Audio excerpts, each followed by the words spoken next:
those are problems that need resolving. But yesterday for me it was a great result. I loved it. It showed that still loads more work is needed to be done. But for me, the message to Man United fans is slow down with not your criticism of things that need to improve, but slow down with your overarching statements of this is never going to work or we're winning the league next year. I think there has to be far more balance and calmness from Man United fans when it comes to assessing what's going on at the club, because this is, in some respects, it's one of the biggest rebuilds of a club, not a squad, a club in the history of top flight football in England due to the pressure, the media attention now. So, yeah, look, overall, I'm chuffed with yesterday for so many reasons. But listen, well done to Amorim. I was scared we were going to lose 3 games on the bounce in the league. We didn't. Great turnaround after a couple of bad results. And it's on to Tottenham next. Carabao Cup on Thursday night. And look, it's going to be, I think it'll be a tough game for us. But if we can go there, get ourselves into the semi-final of the Carabao Cup, it would have been be a great. We're getting towards a great end of 2024 for us. Sorry, let me ask, what do you, in your honest opinion, what do you think if you're like a betting man, what do you think the future of Rashford and Garnacho will be henceforth? Garnacho's got a future. I think Garnacho's is a little bit about his ego. I think it's a little bit about him getting a bit above his station potentially. The manager has said it's nothing to do with discipline in terms of breaking rules. But he mentioned how people dress and what they eat and what they do. And I don't know if he's actually talking about literally their clothes. Like he turned up with a creased shirt on or something like that. But I think there's something to do with behaviours. There was a story a few years ago about some of our academy players getting into the first team. And Rele Mullenstein said that he started to notice a difference in the way they behaved around the dressing room. Instead of training extra, they'd sit in the jacuzzi. They would kind of mimic and laugh at some of their previous friends from the academy that haven't quite made it yet. There was a change in attitude. And I don't know exactly what he's done. I'm not going to speculate. I'm just using that as a case in point. I think there's room for him to turn it round. With Rashford, I think he's done. I think if we can get an offer in January, I think the club will move him on. And that will also be a massive sign of change. The club allowing maybe its biggest money maker as a player to leave because he isn't right for one. And I also, by the way, I don't hate Marcus Rashford. I don't think I ever will. He has also been a victim of the toxicity at Manchester United over the last 11 years as well. He should never at 18, 19, 20 have been made the poster boy of Man United and the saviour. You should never make a young kid without the structure of the club and a brilliant first team the saviour of a football club.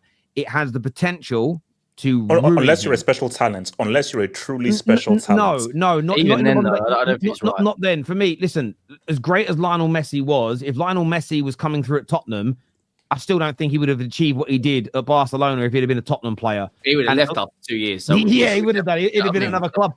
I get your point, right? And yes, maybe someone who's better could have done it. But at the same time, we've had very special players at Man United in the last 11 years, and we haven't created one very good team. And I'm not defending Rashford. I think Rashford has made lots of mistakes. But I think a couple of years ago when he was thinking of leaving, hindsight's lucrative. I think he and the club should have acted on that, and it should have been done. You know, we did it with Pogba, and again, another player I loved. But as soon as he started flirting with other clubs, you know, his agent doing it, we should have just nipped that in the bud back in sort of 2018 or whenever it was and gone, boom, see you later. But it dragged on for another 3 or 4 years, and it becomes problematic, and it always would. You know, you think about you all at work in your jobs. If there's someone that's getting away with things that you don't, isn't pulling their weight, you know, maybe they're rude or late for work and nothing happens, you're late by a minute and you find yourself reprimanded. I think those equivalents happen in football, and I don't think it makes for a healthy dressing room. So yeah, look, I think Rashford's gone personally. I think Garnacho's got an opportunity. Yeah, he might go to Arsenal. I hope he goes abroad. I hope he has a great career when he leaves Man United, irrespective. I felt the same about Jadon Sancho and Pogba when they left. There's no animosity from me towards them because I think they're every bit as much a victim at this club as previous players we've bought, managers that have come in, and of course us, the fans. And it all stems from how poorly run we have been over the last 11 years. But yeah, I think Rashford's done. Baz here says Rashford is done, but we will find out who Garnacho really is after this. Absolutely, we will. And look, it wouldn't be the first Man United player to listen. Paul Scholes once was kicked out of the matchday squad for talking back to Fergie when he was very young. He went on to have a good. It doesn't end your career because it happens. It's just that social media didn't exist then, and we were all a lot younger. I said 2004 as a whole. This would be the last season to show he should have started. He didn't magically and suddenly became one of the best players on the planet.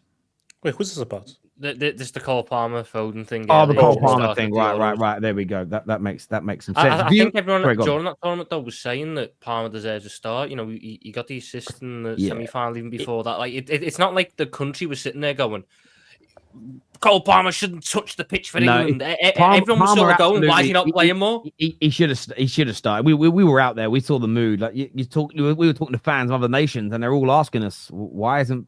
That's always a telltale sign that a player should be in your national team when international fans are saying, why is this player not in the squad, or why is this person not starting? I think it's a massive sign when rivals are like, and competitors talk like that.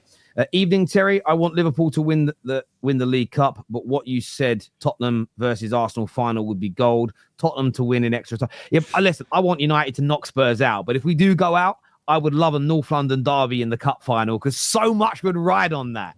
It would be an amazing cup final. It really, really would. Who's still in that tournament? I know that United and Spurs are. Arsenal, Liverpool, Southampton, Liverpool, Arsenal, Crystal Palace, Newcastle, didn't they? Yeah, I couldn't quite honestly didn't remember. Jamie, it's not like a dig. So that Man United Spurs game, so much is riding on it from a Tottenham perspective as well.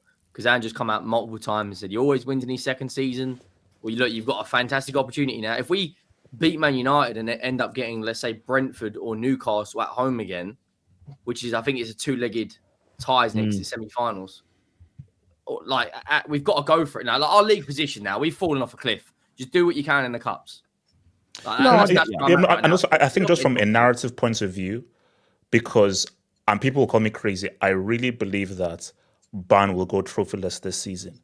Again, so if Bayern go trophyless back-to-back seasons and Tottenham win that trophy, that's a crazy narrative. Harry Kane's in trouble. Yeah. Imagine Bayern Munich, of all clubs, go trophyless 2 years running. Harry Kane, if that happens, I think he's a bona fide jinx. No, I think he's 100%. a bona fide jinx. He really is. For such a great player. They should. Would he be the best player to never win a trophy?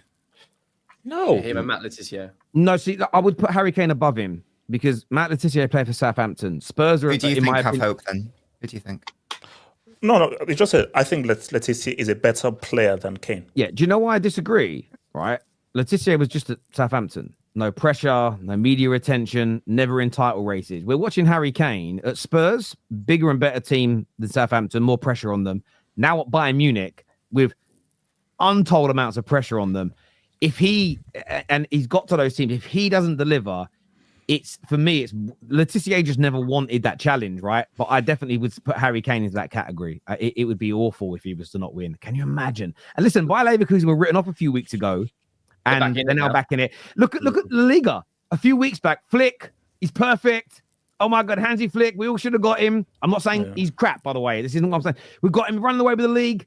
Madrid fans wanted Ancelotti hung, drawn, and quartered. Suddenly, they've won one game in 6, Barcelona. Even Bilbao are in the race now. There's only like 5 points between that. Crazy. That's why it's so early, and just the title talk is just, it's all great. Was there a new message in that group chat? Was there? Let's make sure they don't start thinking that we're in this title race again. No, I don't know what you're talking about. Nina, shut him down. Nina, you got an earpieces. Nina, shut him down. Make sure Chelsea mentioned here. Giving it up. Speaking of title.